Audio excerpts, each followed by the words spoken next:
Are you an adventurer looking to take your hunt to the next level? Then you're in the right place. Welcome to East Meets West Hunt with your host, Bo Martonic. Hey everyone, I hope you had a great weekend. I just got back from Michigan early this morning, about 3:30 in the morning. I rolled in from Manchester, Michigan. I was at the Wilderness Connection Wild Game Dinner there. I was the main speaker at the event, talking about do-it-yourself, Western hunting, how to plan those type of adventures. Broke it down all the way through what your expectations could be, down to budgeting and the whole planning phases there. So high level 45-minute presentation. It was really cool. I wish I was able to record that presentation. And so I hope to do a podcast here soon to kind of talk about what I did in that presentation. I've realized that we've dug into a ton of topics, over the last 51 episodes now in the podcast, that, each of them has their own resource that, hopefully is giving you some education on planning adventure style hunts, entertaining from that standpoint, and then also just inspiring through stories and listening to the amazing guests that I've had on here. But I really want to have a podcast that lays it out from beginning to end, a very high-level overview of the steps to go through planning a Western hunt. I have Corey Jacobson coming on here soon, and I think we're going to dive into a lot of them topics. And if it doesn't cover exactly what I'm looking for from that standpoint, then I will do a whole separate podcast, maybe just by myself, diving into the steps to plan that. So be looking for something along those lines to come out. So let's get into the partners of the podcast here. So University of Elk Hunting by Elk 101 and Corey Jacobson. It's your premier elk hunting resource from beginning to end, from the planning stages all the way through elk hunting knowledge, calling, everything else. It's all-encompassing resource there, and the number one resource that I've found for elk hunting specifically in the Western United States. So Corey was kind enough to give a discount code for the East Meets West listeners, and that is just East Meets West. Enter that in at checkout, and you'll save $20 on the program for the year. Also, Heather's Choice. So healthy backpacking meal options for hunting, hiking, camping, everything else. Dehydrated meals. If you haven't tried out their Packaroon snacks yet, I'd highly recommend them. And so we have a code also there. East Meets West will get you free shipping on all orders over $99. And now for this podcast and going forward, we added another partner, and it shouldn't be a name that's out of recognition to anyone that's listened before, as I've talked about this company a lot and have used them for quite a while now. This will be the 4th season, I believe, going into using Maven Optics. So Maven, I've been working trade shows for them for the last 3 years in Harrisburg, and really like the company. It's a small company, with only 7 full-time employees, very customer service based, and just putting out super high-quality optics with the direct-to-consumer business plan that's allows them to put out the high quality, the highest quality glass at an affordable price. So Maven is partnering with us, and I again, this is something that I've never had an official affiliation with Maven, but really, really supported the company and liked them for a long time, and they've been really great to me.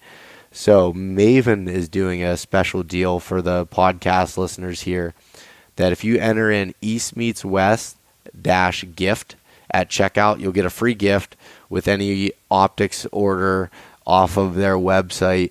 So you can build custom optics, you can get stock optics ranging anywhere from $200 up to $1,400, and then also spotting scopes, rifle scopes they've added to that. to that list now with some new options coming out here in 2019 that one specifically I'm really excited about. So again, Maven will be a partner here, and we're going to be diving into the podcast here with Robbie Kroger, who is the founder of Blood Origins. This is one of the most interesting podcasts today because Robbie is he's just an interesting guy coming from South Africa, getting into hunting a little bit later than in life than most of us, and his perception on things and his story as he gets into hunting in Denmark just a few weeks ago is a really cool story. And we dive into a lot more than just the Denmark trip as far as, how hunting is something that's within us and within all of us in some sort of things, just depending on how that's brought out. So awesome episode coming up here. Give it a listen. And if you like it, subscribe, download, and leave a rating and review if you would. Thanks. All right, welcome back to another episode of the East Meets West Hunt podcast. Tonight, I have on the line a special guest, Robbie Kroger. Robbie is someone that I met finally in person here recently at the ATA show out in Louisville, Kentucky, and I was super pumped to meet Robbie as I've listened to him on some podcasts with Beyond the Kill and Adam Yonke, as well as being able to follow along with his project Blood Origins, which we'll get into here. But anyways, Robbie, how are you doing tonight? Man, I'm better than I deserve, Bo. Thank you so much for having me on. And, I love the idea, the concept of the podcast, sort of East meets West, right? It's this almost this Eastern hunter that wants to become a Western hunter, but you're faced with, you're not faced with the problems that I'm faced with down here. My Eastern hunting is flat land on the beach, zero mountains to speak of. At least you have a couple of mountains to train on before you go into the Western hunting hemisphere. Yeah, that's definitely true. I am coming from the East. That is, I am lucky living in the Appalachian range that we still have some what I even consider mountains, a little bit less after I started going to the Rocky Mountains, but right. Still it is nice to be able to kind of train and live in the area that I do. So, yeah. Robbie, where are you from? Originally, obviously, I'm from Johannesburg, South Africa. I live in Mississippi right now. I live in Bay St. Louis, Mississippi, on the beach.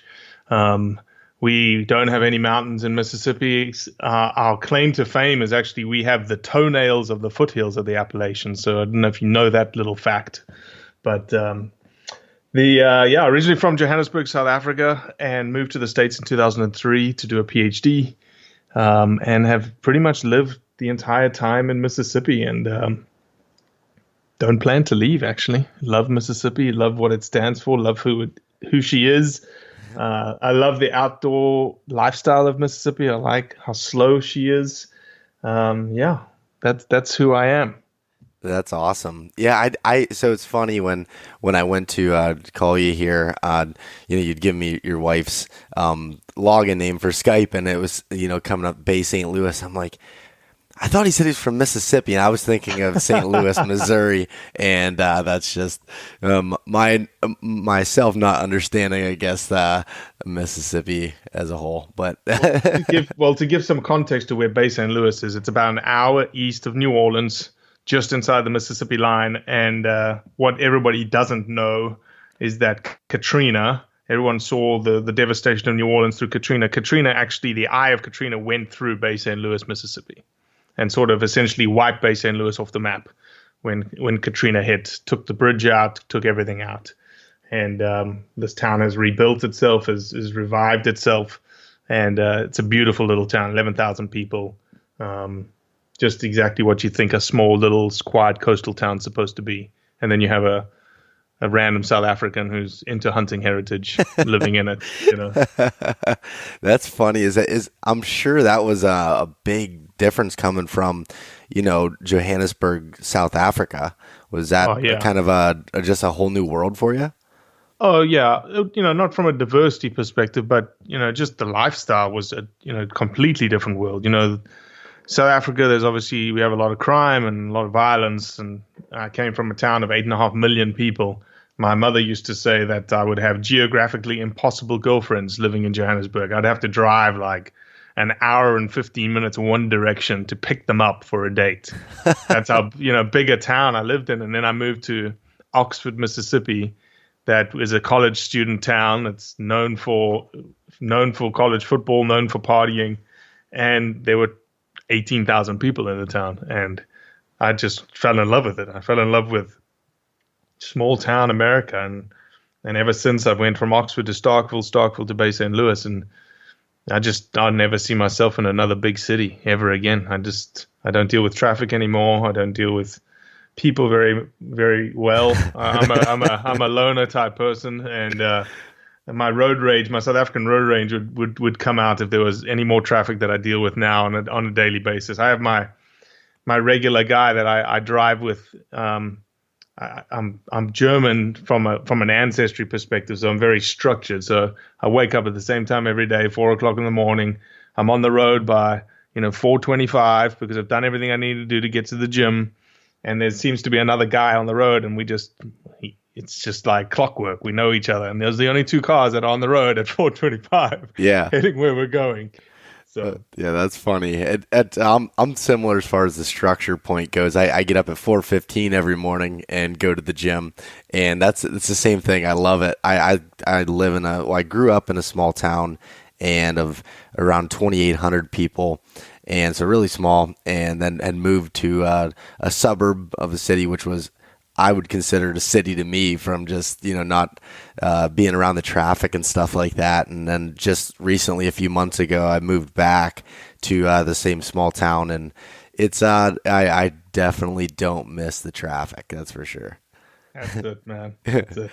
Yeah. So, Robbie, would you like to kind of dive into your background? Let's go back to South Africa and tell your story with where you grew up and kind of how you grew up.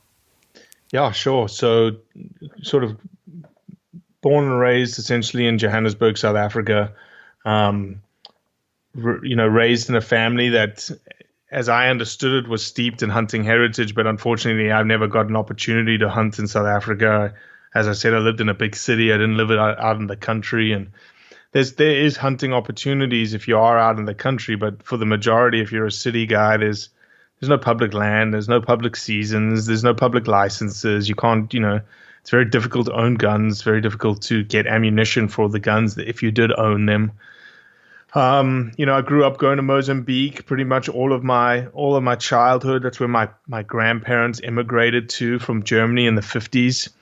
And my grandfather lived the heyday of African hunting, 50s, 60s, and 70s. And that's what my dad was essentially as a teenage boy grew up in. And, the stories that he tells, and he didn't tell me many stories when I was growing up, which is strange. I think a lot of people would say, well, that seems weird. Like we never had the sit around the campfire or sit around the log fire in a house or sit on couches and listen to, I called him Dedushka's grandfather in Russian, and listen to Dedushka talk about hunting buffalo and hunting elephants and leopards and stuff like that. It just never happened. Neither did it happen with my father.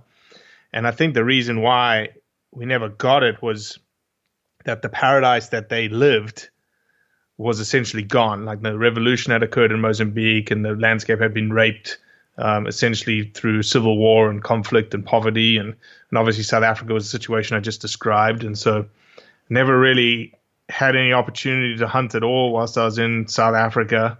And my grandfather, was just, as I said, he was the man. He hunted with the names of hunting in Mozambique, Robert Ruark and Fred Bear and others. He was one of the first PHs in a hunting concession in Mozambique. In the 20s and 30s, he was actually raised. He was born in northeast Russia near Siberia. And in the 20s and 30s and 40s, essentially was a hunter-gatherer by necessity at one point in his life, and really just lived the heyday of that hunting mecca. Hunting red deer and the Siberian tiger. He's the only guy that I know of. I've never seen any written piece of anyone hunting pheasants in Tibet. He hunted pheasants, white-eared pheasants in Tibet, hunted pheasants in China before it obviously closed for hunting. And so that's, that's how I was sort of raised. And when I came to the States, I almost started realizing what that was as I grew up and started reading my grandfather's stories again and reading his book again and really getting exposed to hunting culture from the American side of things and realizing what this thing was and yeah, that's just sort of how I came to be what I am today. So definitely a unique growing up experience, no doubt. And obviously in South Africa, the growing up is as a young boy, you want to be a game ranger. So I wanted to be that guy who took everyone on the Land Rover and showed them the elephants and the lions and the leopards. And I did that and quickly realized that wasn't going to be a career that I could make any money in. And so I studied and went to university, and that's what brought me to the States. And I got a PhD in biology, and I was a professor in a wildlife fisheries department. I'm a wetland ecologist by training. That's my background. Swamps is my thing. Swamps is what I'm good at. It's what I'm known as. And that sort of led me who I am today. I'm the chief scientist of a small consulting company, and I'm a restoration ecologist by the nature of the game, essentially. So I build restoration in the state of Mississippi for the state, in support of the state, as a result of the BP oil spill. And so on a daily basis, I'm building oyster reefs and thinking about how we resuscitate and restore coastal marsh. How do we build barrier islands back? How do we buy land to restore coastal temperate forests? That kind of stuff. So a varied career up until this point, but a very, extremely blessed. And obviously the Lord has led me to exactly this place in time. So that was a long answer to a very simple question. No, that's exactly what I was looking for. So that's interesting to me, and it makes a lot of sense now why you ended up picking Mississippi too. I mean, I know you said that you went to university for your PhD and everything, but as far as your focus there with swamps and marshes and everything else, I think you found a good place to be for that. Absolutely, no, it's been phenomenal actually. Really phenomenal. Yeah, I have a good friend of mine now that I've met through the hunting industry, and he lives in Mississippi, and he keeps telling me I need to come down there and experience it. And he basically lives in one of the swamps and gets to hunt and he's really big into waterfowl hunting and everything else. And what's his name? Corey Adams. He owns a company called Swamp Assassin. It's an apparel company. Okay, cool. So yeah, really, really cool guy. I was just with him at the Harrisburg show here recently, and he was telling me again, he's like, you got to come down and experience it. So, and we always laugh at each other because the way that I pronounce things, as he says I have a Canadian accent and then his deep South accent, him and I always go back and forth and joke. He's like, you got to have the North meets South instead of East meets West. I said, all right, we'll make that happen. Yeah, you definitely need to do that. And I would challenge you need to do that podcast in the timber, in the swamp, whilst you boys are duck hunting together. Oh, that would be great. That would be awesome. So you were saying, so you didn't hunt really at all when you were in South Africa then, from the sounds of it? No, the only hunting I ever did was I did 2 almost like pigeon hunts or dove hunts on a sunflower field, and they were more nuisance hunts than anything. And that was literally the only hunting I ever did. But it's funny, obviously we're going to talk a little bit about blood origins, but when I was 16 years old, my grandfather when myself and my brother turned 16, my grandfather said, I'm going to give you a trip. And I don't know why, but about a year before this trip was supposed to happen, I'd watched this movie, and it's obviously tied to who Blood Origins is, and and if you haven't watched it, and if your readers haven't heard about this film, it's an incredible film. But I've got it on VHS, and I'm staring at it right now. It's called In the Blood. And it's a VHS about Teddy Roosevelt IV when he's 16 years old and he goes to Tanzania, and he uses the original Teddy Roosevelt side-by-side 600 Nitro Express, I believe, to kill a buffalo. But it's a phenomenal piece of work.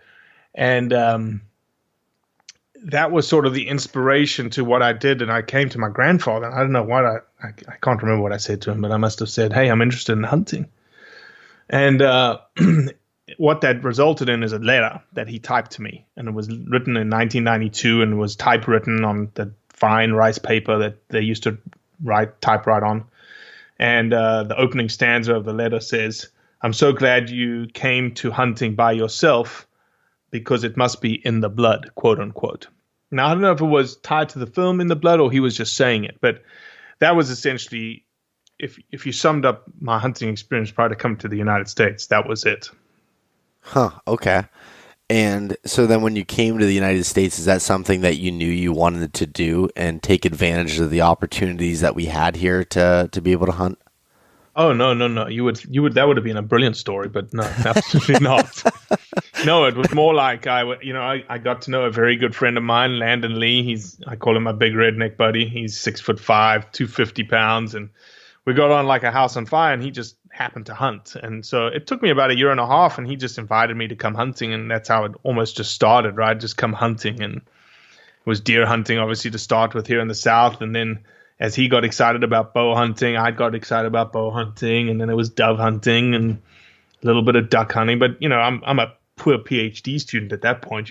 All I can afford is a set of bibs from Walmart, and I bought a gun. I remember buying a gun off gunbroker.com, and it took me like 25 days to get it through the FBI clearance process and the whole kit and caboodle. It was the cheapest gun. It was a caliber that like nobody heard of before. It was a Ruger short action ultramag, 7mm short action ultramag. Okay. And I've still got it today. And that's how it started. And it was just the classic, I laugh and tell people that, I'm a 40-year-old man, but I'm a 13-year-old when it comes to hunting, because I've literally only been hunting for 15 years and really only seriously hunting considering, what I've done in the last 2 to 3 years. And it was almost like a switch inside me that was like, okay, I got to stop liking to hunt, but loving to hunt. And that was almost the switch from like to love. And I actually wrote a story about it. It was a duck hunt in Arkansas where almost the switch happened. It was one of those days that you woke up. I woke up at like 4:30. I think our alarms were going off at 5. And at 4:30, you could hear the rain just pelting on the tin roof. And it was like, in my brain, I was like, we're not going hunting. This is stupid weather, really stupid weather. And alarm goes off, I mosey on downstairs thinking everyone's going to be like, don't worry, we're not going out hunting. And everyone's sticking on their gear, like waders and whatnot. And I'm looking at everybody going, you got to be joking. You've seen the weather outside. And almost it was like a face of, obviously had a face of trepidation on me and like, are you sure about what we're about to do? And they looked at me and they're like, we're going to shoot their faces off right now. And I said, all right, okay. And it was almost like this. I know I was, and you've been there, done that, and the people that listen to your podcast have. But just think of somebody who's never been in a situation from a hunting perspective that has forced themselves into a situation that they know was going to be uncomfortable, that you knew it was going to be painful, that you knew it was going to be something that you're just going to grit and bear it kind of thing, right? It wasn't something like I used to, which is like, well, it's not, it's supposed to be nice. It's supposed to be comfortable. It's supposed to be sunny. It's supposed to be, hey, don't get muddy on the way to the blind kind of thing. Yeah. And we went out there and it was brutal. The wind was pumping. The rain was coming in sideways. We walked into the pond and it's probably 33, 34 degrees, just above freezing. My wader started leaking immediately, like everything was wet, but it was the most amazing duck hunt I have ever been on. Like they came in like they wanted to be where we were. And at one point it was just like you just hunker down and watch the show, You had ducks coming into the wind that you didn't have to lead, and there were ducks going with the wind that you had to lead by 300 feet, essentially. And you were still dropping them, and you were like, what is this? And that's it. That was the flip. That was the switch that was like, okay, I get it now. I get it. And that's what started it. And, obviously having 2 boys has also sort of fueled that a little bit more and fueled my desire to become a better hunter and to understand what to hunt, how to hunt, because, they're going to need a mentor, and I'm going to be that mentor to them. I can't really be a mentor if I don't know what I'm doing. So Yeah, no, that well, that's the definitely excuse I makes tell my sense. wife. That's the excuse I tell my wife to why I have to hunt so much right now. Does it work? I maybe sometimes, for those of you that aren't married on the podcast, it's a definite strategy. But those that are married are like, yeah, we can see through him. See, no, that's why I'm trying to learn here. I gotta learn these strategies for when That's right. that time comes. That's right. That's right. That's funny. So it's funny how, like, when you go on those type of hunts or you have those experiences that are out of your comfort zone, how much it changes you. And that was, and I've talked about it on the podcast before, but like my first Western hunt, first time backpacking into a wilderness area for 7 days, and just how uncomfortable I was, and as prepared as I thought I was, how I was unprepared. And when you're in a lightning storm at 11,000 feet elevation on the mountains, and there's winds blowing and the hail's coming in and everything else, and you're just, you're like, yeah, I can't believe people do this. And then once it's over, you're just like, you're longing for more of that. And it's seriously amazing. And again, a lot of people on the podcast have experienced that type of stuff, and I think that's why we all come back to it. Yeah, no, I totally agree with you, man. Totally agree with you. And so that is, if I'm understanding correctly here, and I don't want to put words in your mouth, but is this kind of what brought you into what your project is now with Blood Origins, or how did that start? Yeah, it was. It did. It was one leg essentially of it. My wife and I, Lisa and I, were talking about storytelling. I would say there's these three legs to what started Blood Origins. One was obviously this change in me of wanting to be a better hunter and understanding now what's actually connecting me to my heritage, connecting me back to my past, and that's essentially what was in my blood. Number two was the idea. Number two and number three was spurned by the idea that I was watching everything on Outdoor Television and Sportsman's Channel, and I just started getting not disgusted, but I was just not enamored with it. I was like, this is boring. This is not us. This is fake. It's not authentic anymore. And you can even now, when I watch even new shows, I'm just like, who did nobody watch this before it got put on the Outdoor Channel? I understand all you have to do is pay a lot of money and you get on the Outdoor Channel nowadays, but it was like, okay, we've lost our authenticity, and that spurned in the third leg, which was we've also lost our ability to storytell. And so what I wanted to do is I wanted to tell stories, and I wanted to tell people stories, and I wanted to tell them in such a way that people could connect with those stories. And so that's why we created the Blood Origins Project, which is essentially a representation of your origins, a representation of what our DNA is telling us. And that DNA right now is telling everybody it's all about hunting, which is the point of the project. But who knows, where we go towards the end of 2019 and 2020, because there's this line, the sort of blurring of what hunting actually means to different people. And so it's really and I'll say this last thing before I shut up, but it's really, when we created the project, I also didn't want it to be a ha ha ha, laughy type project. I wanted it to have a specific avenue.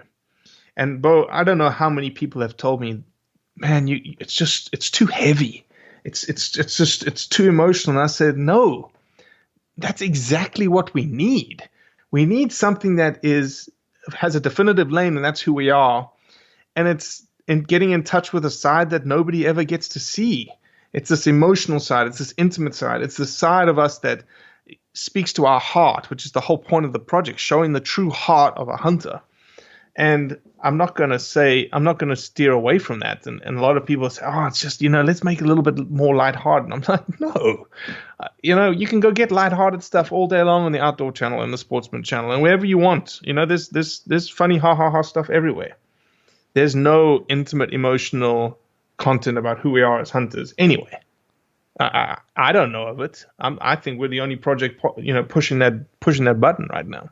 Yeah, no, that's exactly, and I would agree with you. And like I said, the first time I heard you talk about this, on Adam's podcast, and it got me really interested. And I started looking up the project, and I believe it was in the beginning stages at the first point when I had listened to it.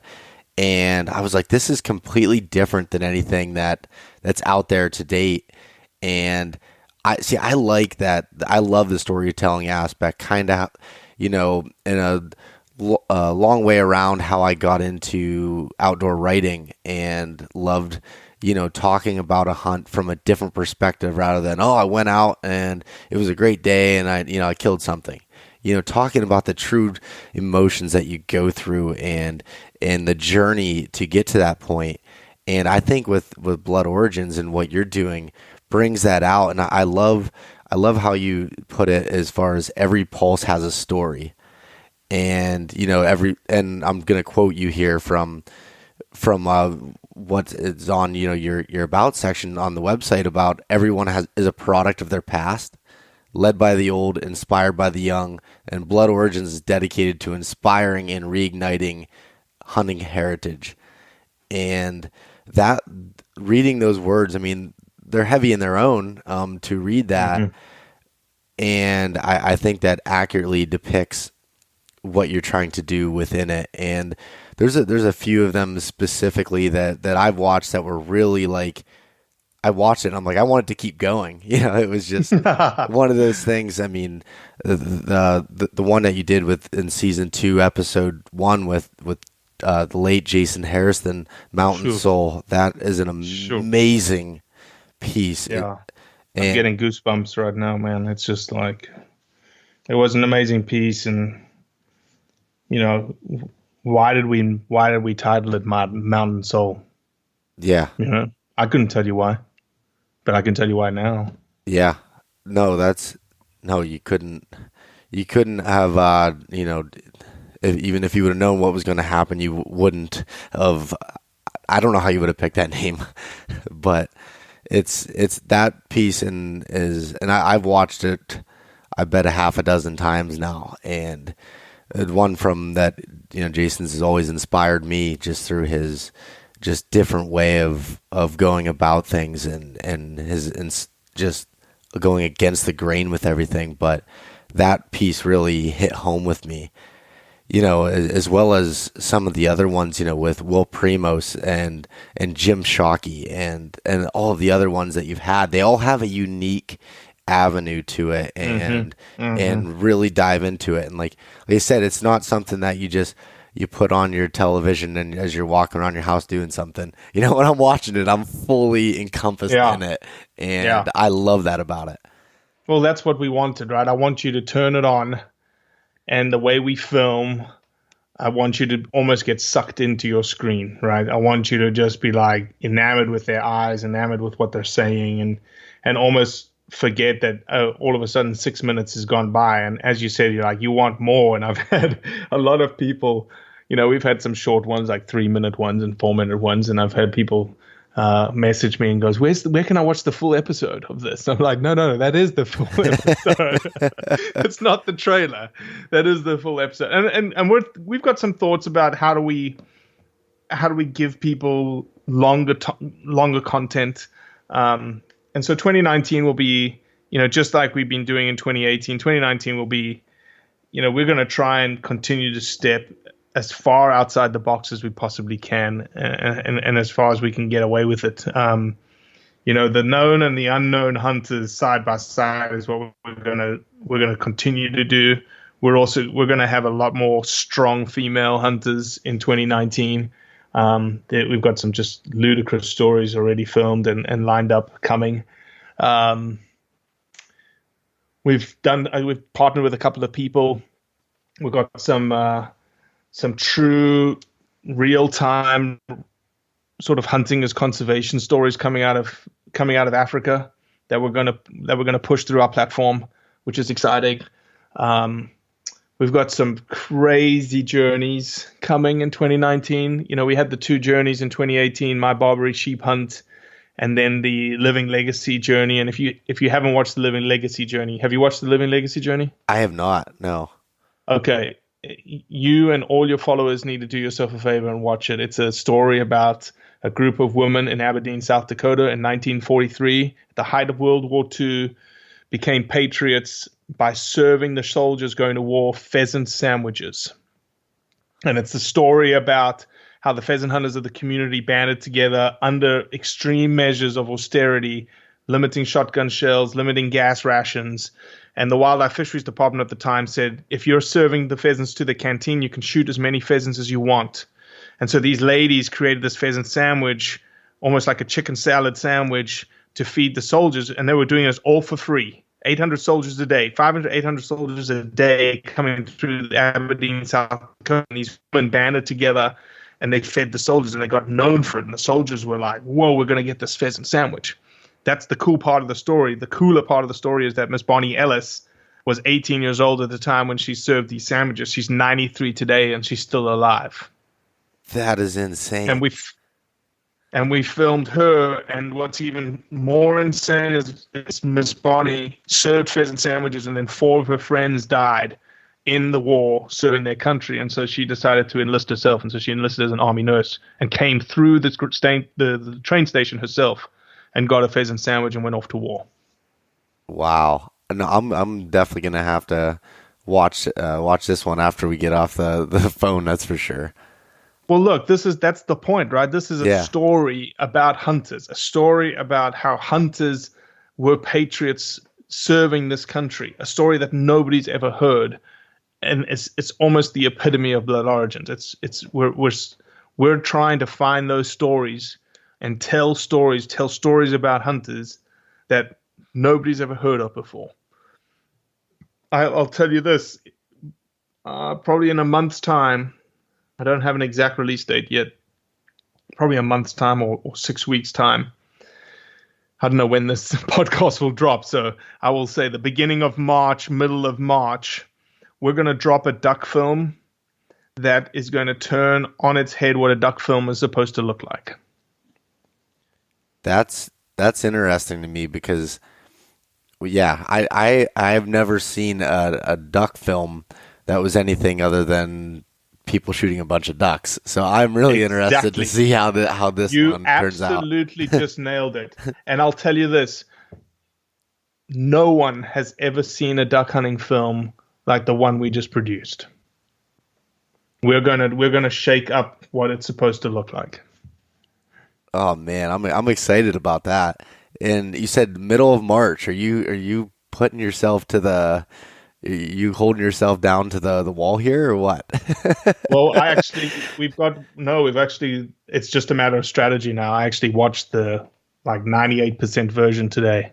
Oh. And it is,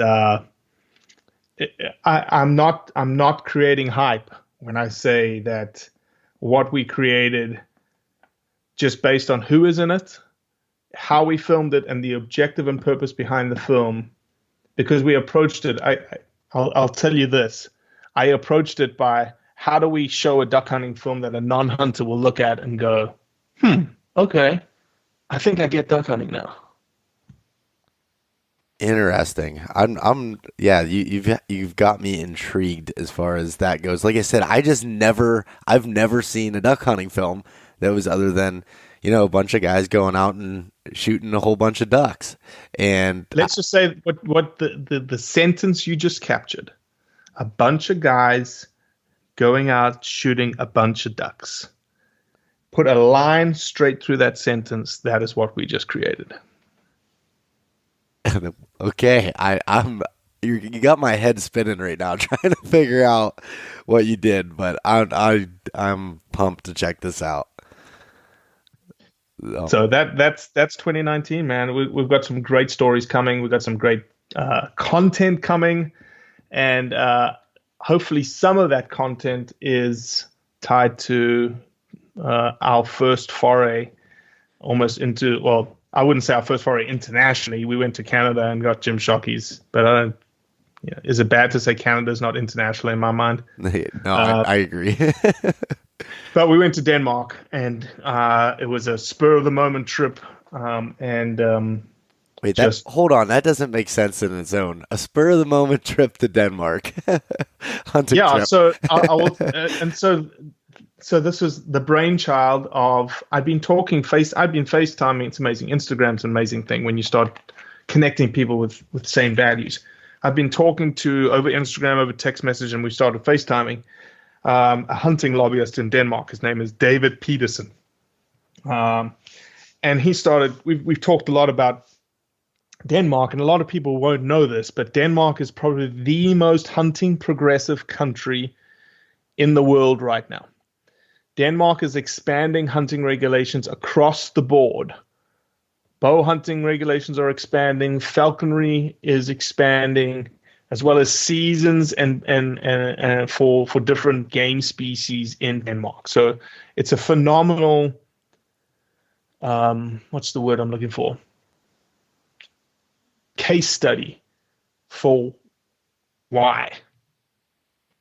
How are you doing this? How is the story unfolding that you're happening to in a world where it seems like hunting opportunities are shrinking?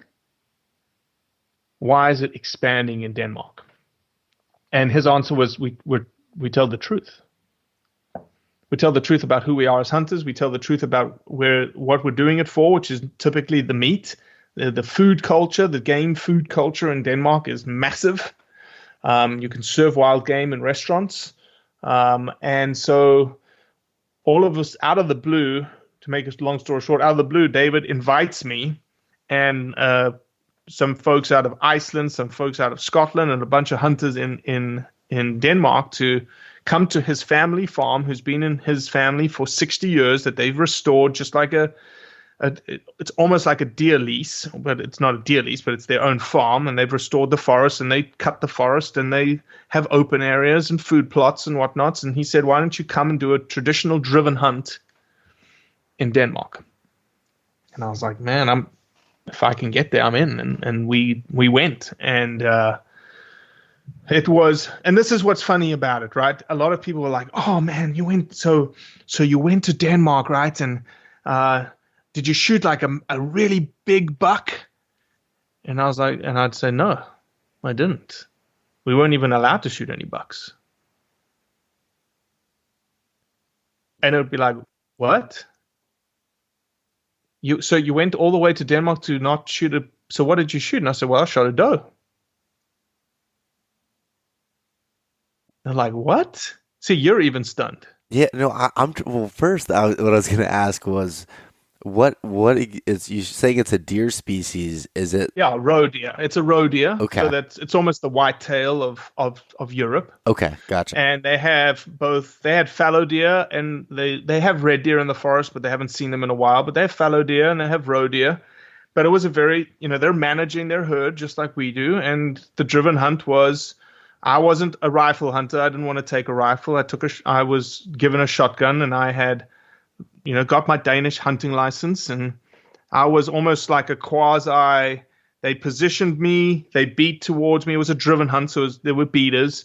They beat towards me, and then I walked with the beaters, and we circled some thick woods and caught up with folks. But just the driven hunt experience, right? The culture and the respect of the animal, and the safety, and the make sure you can, if you're going to shoot, make sure you can kill that animal. Make sure you can, we're not injuring animals. We're not wounding animals. We're taking ethical shots.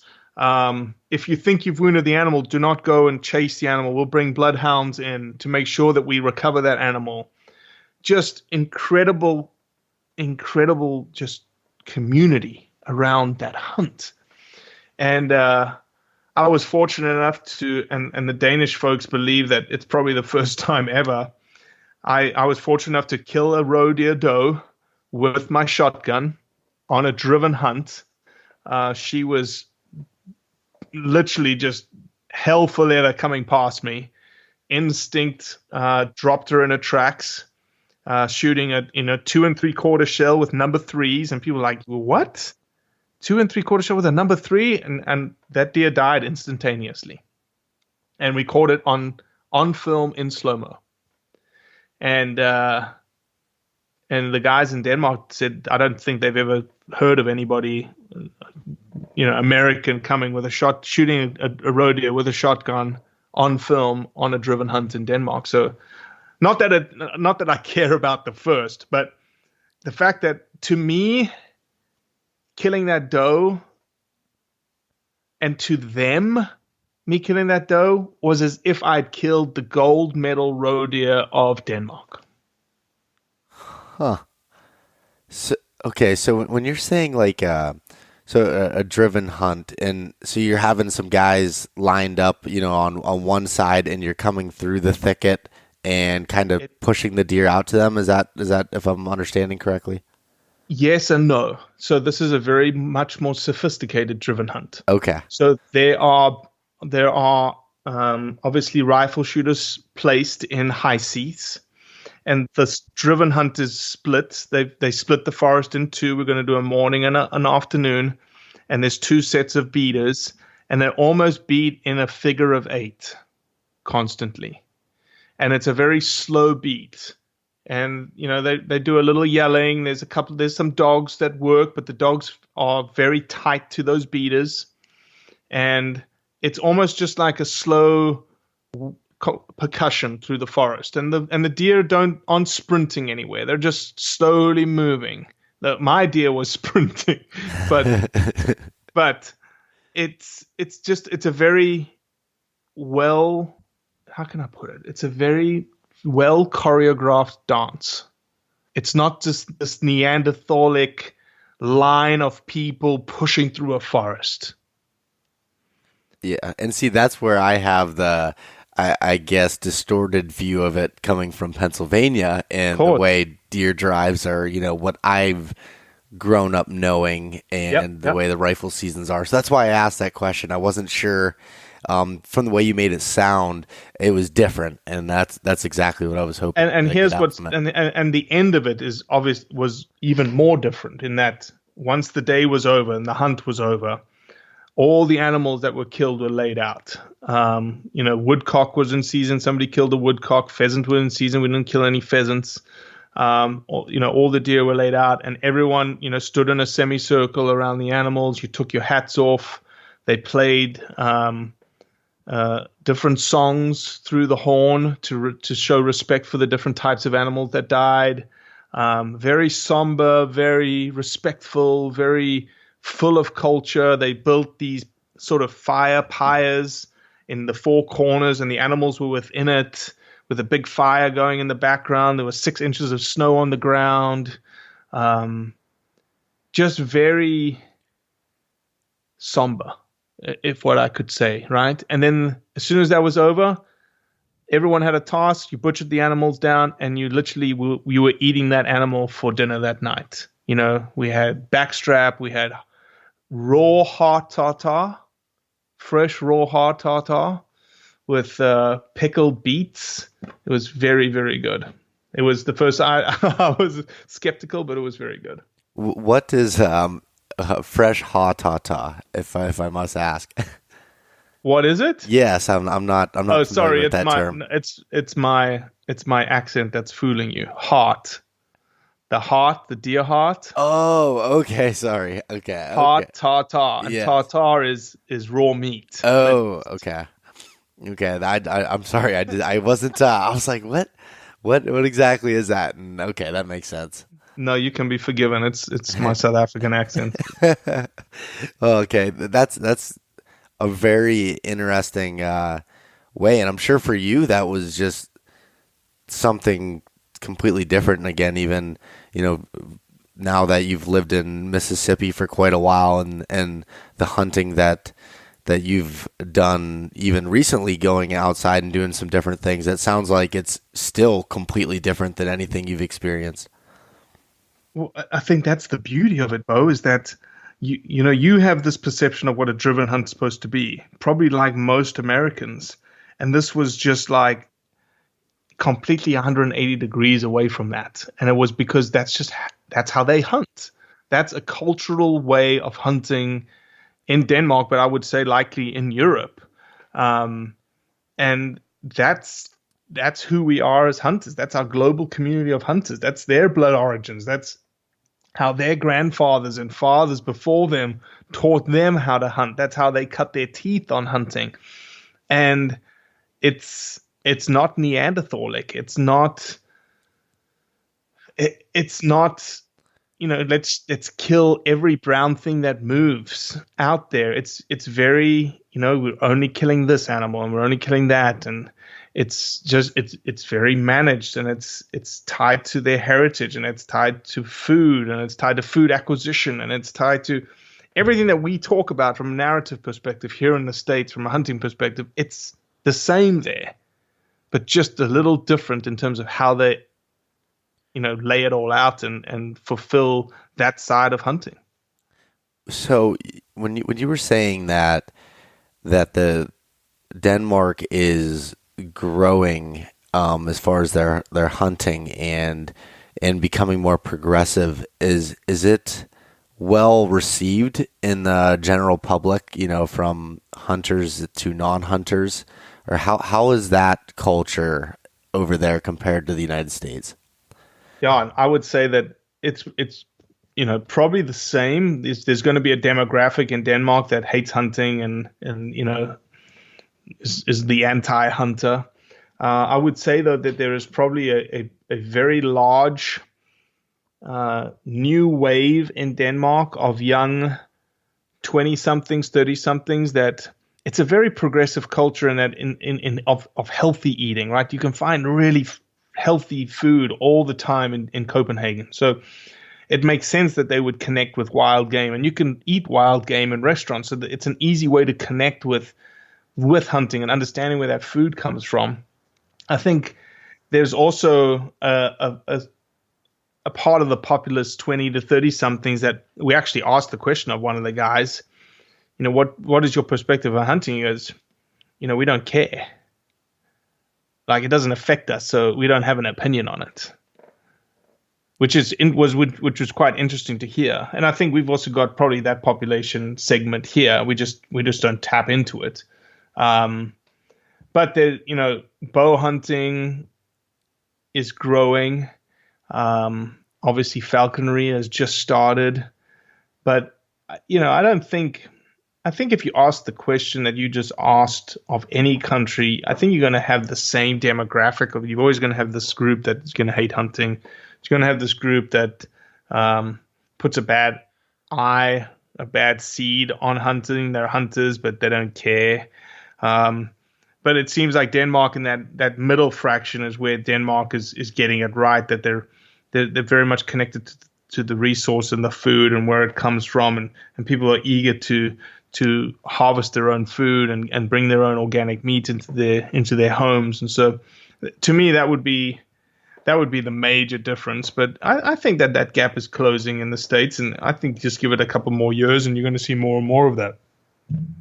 Yeah. Okay. That's a great way of answering that. I wasn't sure if it was, extremely different, or if it was kind of the same trend, around the world. And that's from my, I guess close-minded. I don't want to say close-minded, but my narrow view of, how I grew up and, the people I've met. And it's amazing. I love talking to people like you and others from even different parts of the country, in the United States alone, even as far as the outlook and, how they grew up doing it, and their I guess ways of hunting and how they look at it. So that's very, very interesting to me to hear that. Is hunting something that's accessible to everyone there? Is there, public lands? Is there areas that most people have farms, or how does that work? Yeah, that's a great question, and the answer is no. It almost follows the European model, the UK model, where very little public ground, all private land. Typically, the hunting has been for the quote unquote kings and queens. But interestingly enough, there are farmers that are interested. So it was traditional hunting in Denmark, for instance, we went on a very traditional I would call it an upland bird hunt, but it was just a bird hunt that we were hunting crows and magpies in a field. They put stuffed crow decoys out and stuffed magpie decoys out, and we were shooting crows and magpies. And it's almost like a pest species because they will attack young lambs and peck out their eyes and stuff like that. So that, is something that's probably just a nuisance species that anybody could hunt pretty much anywhere if they got permission. What I heard about Danish law is that the ocean, anything that is high ground water is open for the public to hunt. So anyone can hunt public waters in Denmark except non-residents. So you and I couldn't go and hunt open ocean water, but any Dane could. Okay.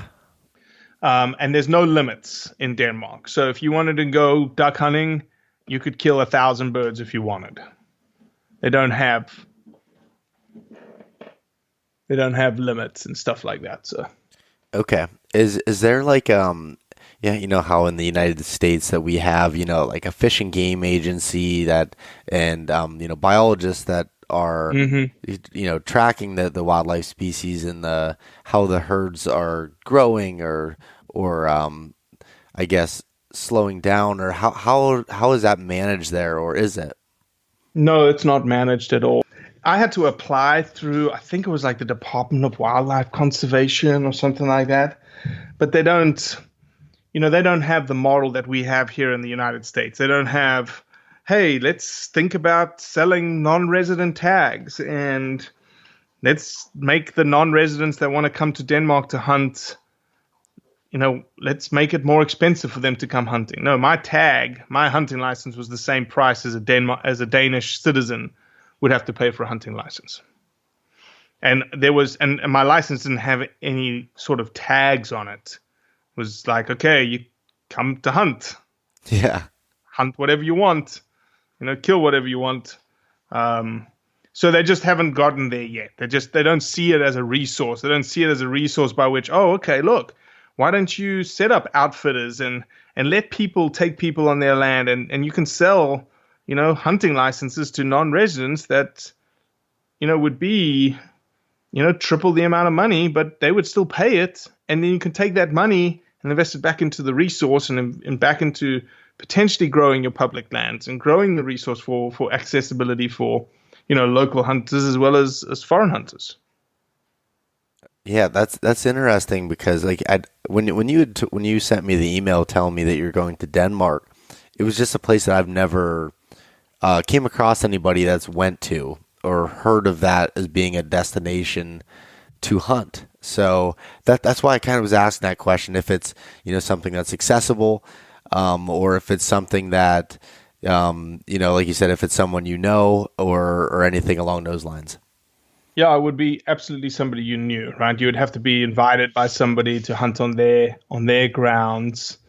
But they're trying to move in that direction. So yeah, no, don't get me wrong. I think I've done something that is very rare for somebody to do, and I loved it. It was so unique, so different. I would highly recommend find somebody that they know in Denmark and go because they're just so friendly as well, man. This guy that we hunted, he was a farmer. His name was Hens, and we hunted crows and magpies on his property. I'd met him that morning. Just was, had set out breakfast for us. He had taken his kid to kindergarten, set out breakfast and coffee for us. We went hunting, and then the next day we went up to the driven hunt, and he arrived on Saturday. And he specifically wanted to come to this driven hunt versus somebody else's because of us. And when I shot the doe, he gave me like the biggest set of hugs because he was just legitimately so happy for me and for me killing that animal and just being there and being with them. It was everything. It was so cool. Yeah, that sounds like just such a unique experience. Do you see yourself trying to find more hunts like that, or is this? Oh yeah. Okay, I kind of figured that from the tone of your voice, but And it's weird. It's almost like, yeah, and people would laugh, right? Because it's almost like, people are saying, okay, yeah, I'm going to go to Tajikistan and I'm going to kill this massive ibex, right? Whereas I'm like, okay, how can I go to Iceland and pull like a cow reindeer tag and go with some local Icelandic people, and try and kill a reindeer in Iceland? But it has no, I'm not going for the trophy. I'm just going for that. I'm going for that experience. I'm going for the people. I'm going for, I guess it's just a little different, different way to see it and look at it. And again, it's the lens of Blood Origins, in that I just want to show people that, hey, these are common folk doing common things, and they love it, and it's part of who they are, and part of their, essentially their heritage and their blood origins, Yeah. Is this this film that you're producing off of that? When do you think that'll release? I think there's gonna be a couple of films. One called Project Campfire, which is sort of all these people coming together. The guys that I brought over from Wales are working on that. I don't know. Hopefully by the summer. I want to push it out this year for sure. We got some cool Blood Origins episodes whilst we're in Denmark. I got a Michelin star chef. One of his restaurants is like one of the top, consistently in the top 50 restaurants in the world. And he had just become a hunter. And he talked about how he now understands the connectedness to food, and how through hunting he can truly, and this is a line, through hunting I can truly experience the greatness of food. Wow, that's an interesting way of putting it, especially from someone, like you said, is a top chef in the world. Top chef. He was amazing. And he gave us he sat us down in his restaurant and just fed us. We were pinching ourselves. Let's just say that. Oh, I bet. That's what it sounds like. That's awesome. It sounds like you had a trip of a lifetime there. Yeah. It was definitely a trip to remember, and we got all the footage for it. So, it was everything, man. It was. I'll give you one more piece that we did. So we went to a forge. They took us to a Viking forge, and we forged our own knives from a block of steel. We forged our own knives, and a legitimate knife that we sharpened and got it to raise its edge. And then I used that knife 3 days later and skinned the deer that I killed. Really? That's as primal as it gets, right there. I couldn't have said it any better. So it's those kinds of experiences that, now that I've gotten a taste for it, it's like, okay, there must be more of these type experiences out there, and we're going to explore them, and hopefully we can keep doing that through Blood Origins, and get some people interested in obviously funding those projects and telling those stories, because I think it's just a totally different side of hunting that people would be interested in seeing and learning about. Yeah, no, and like you said, in true Blood Origins fashion, it's changing the way you look at it. Like, that's not something that I would ever imagine coming out of any typical hunting film, or a story that you could even really dream up, in my opinion. So I'm really excited to kind of see some of these projects that you're going to be releasing here in 2019. Yep, that's what we're known for now. Just if you can dream up a story, Blood Origins is going to tell it, because we're just tired of the status quo. That's awesome, and I think that's something that's needed.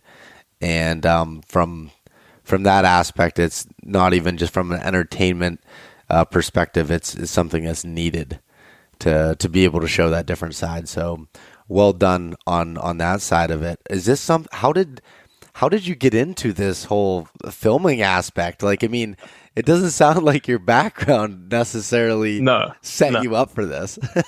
Well, I think inside my DNA is I'm a storyteller, so I can see stories, and so I think that just is part of me.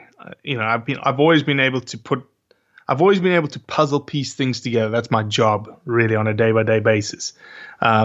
And so stories just happens to just be that is a puzzle piecing of how you put something together that is shaped differently, that looks different. But the filming aspect, the Blood Origins, I had this idea of what I wanted it to look like, and I just so happened to meet a very talented filmmaker, or aspiring filmmaker at the time. I would call him a filmmaker today. But Drew was somebody who I met. I took him to lunch. And the day that I took him to lunch here in Mississippi, he quit his job as he was working in a paper mill. And he said, man, I just want to focus on my dream, which is photography and videography and making films. And I said, well, I've got this audacious project, and this is what I want it to look like.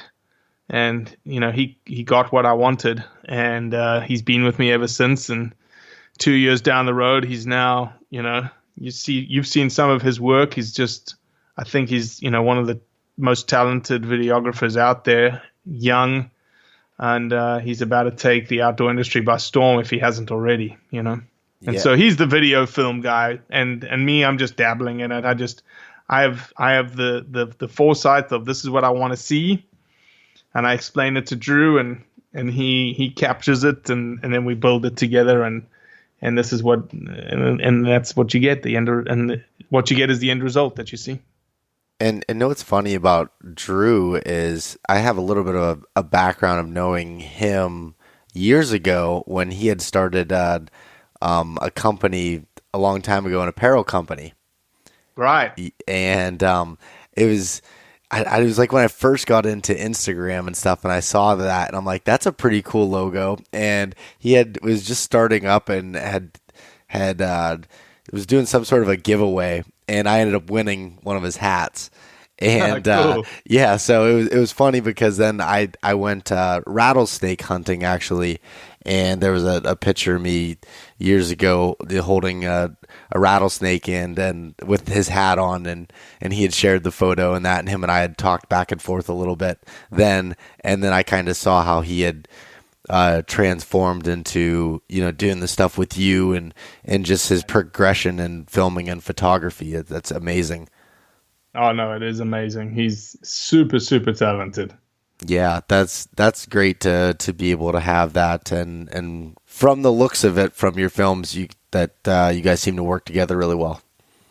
Yeah, it's the dynamic that you need. I'll say that, right? You need to have somebody who's like, okay, this is what I want to see. This is how I want to see it delivered, and he's got the eye to be able to deliver that, and also bring some really good ideas to the table too, of what it's supposed to look like. So, no, it's a great team, and we're just, as I said, we've got a big 2019 planned in front of us. So, stay tuned. It's going to be really, really good. So I guess my second question on that side of things is, how are you finding the time to do this with managing a full-time gig as well? That's something that always interests me, since I'm Sure. an environmental and safety engineer by trade, and trying to find that time and balance is always difficult.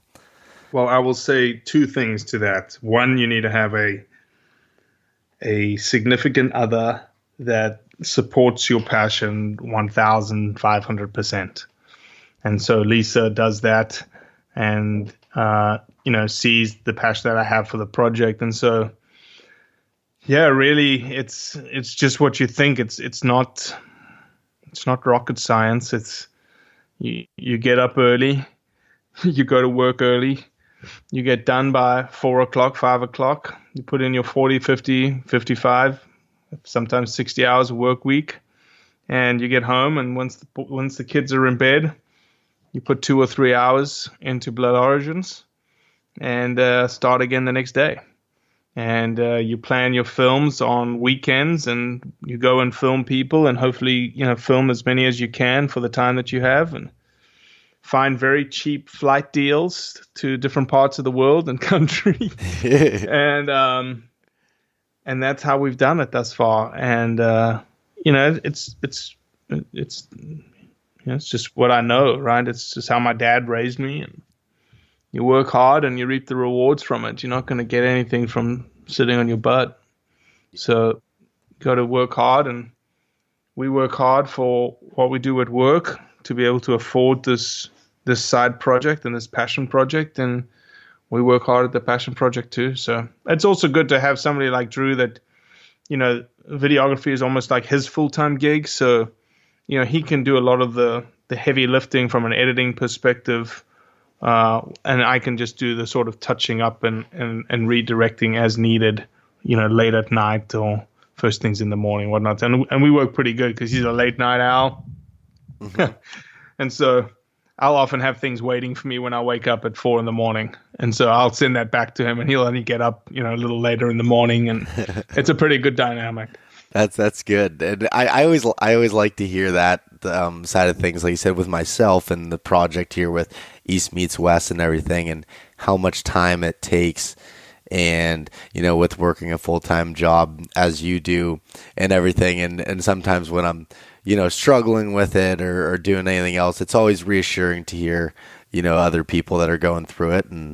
And when it's a passion, you make it happen, That's exactly right. If it's a passion, you'll make time for it, and you'll figure it out. But it's also about balance, and, you don't have a family yet, but once you have a family, you have to figure out balance, and you have to figure out compromise. And, if you're, as I often do, I'm away for, 3 or 4 days in a row, then I'll come home and, I'll take the kids away from the wife for the afternoon, or, go have the day off. I'll take care of the kids today, kind of thing. So it's a definite balance and a definite compromise.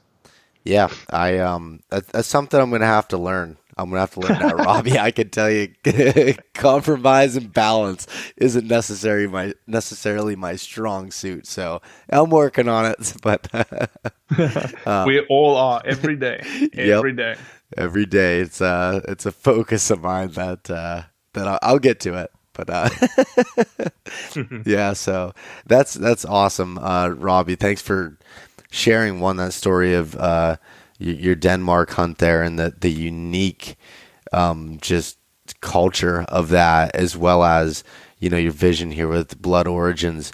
And I was going to ask what we'd expect to see from Blood Origins going forward, but I'm pretty sure you've kind of covered a lot of that. Is there anything else you want to add, as far as anything, a little bit of a kind of a teaser thing, or anything else you see with the vision? What you're hopefully going to see in 2019 from a sort of our bread and butter perspective, our episodes, is hopefully a couple more mainstreamers. So people that are almost have feet in both a hunting world and in another world. So for instance, we're going to film a professional skateboarder who is a ridiculously avid hunter. So we're gonna be bringing people forward that, again, just like we've done before, are going to come out of left field, that you're going to go, whoa, I didn't know that guy was a hunter, or hey man, that person's story is just incredible. And so we're just going to keep doing that. We're gonna keep people guessing, and you're just not going to know what's coming next. And it's going to be either a mainstreamer or a known hunter, or a complete unknown hunter, or a complete unknown non-hunter. We filmed a couple of non-hunters already, and those episodes tend to be just as well received as the hunting episodes.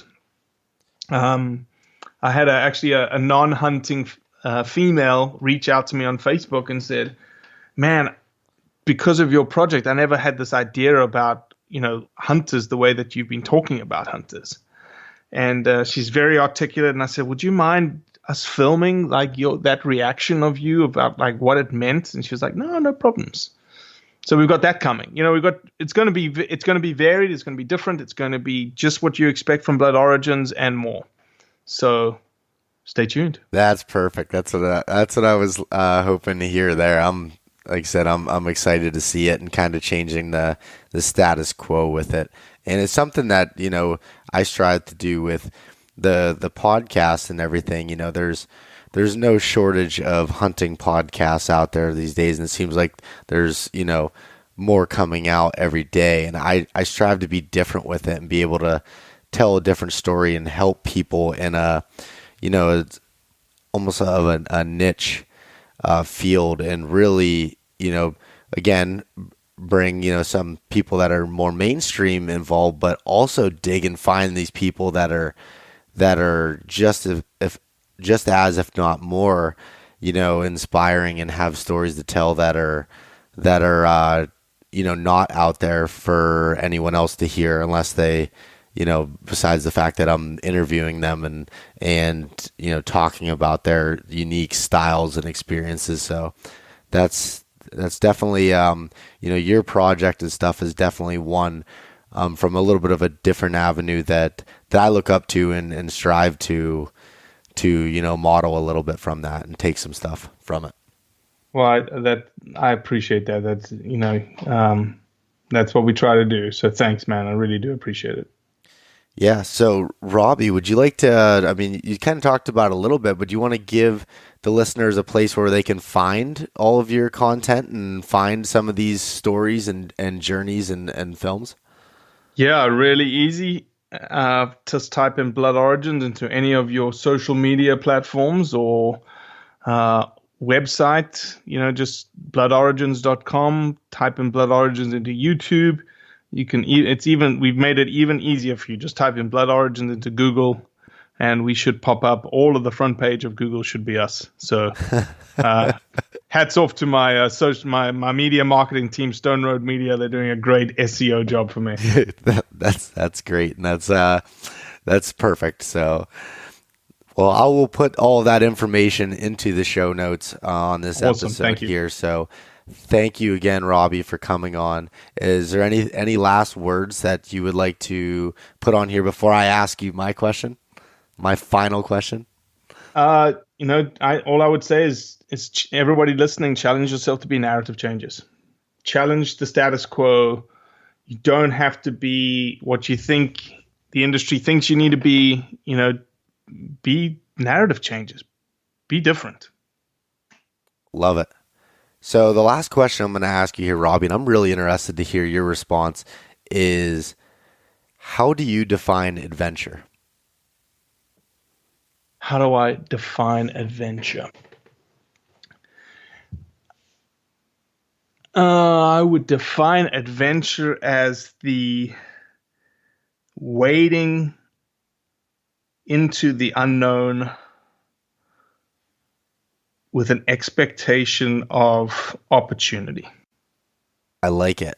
I like it. Short and to the point, and a very something you can think of into in a much deeper way in a short verbiage there. I like it. And again, that's why I like kind of catching people off guard a little bit with it. And I ask, all of my guests that at the end of the podcast, because it's interesting to hear everyone's different perspectives on that. And it's funny how a lot of them end up tying into each other. I like that. I like that answer a lot. Thank you, man. Yeah.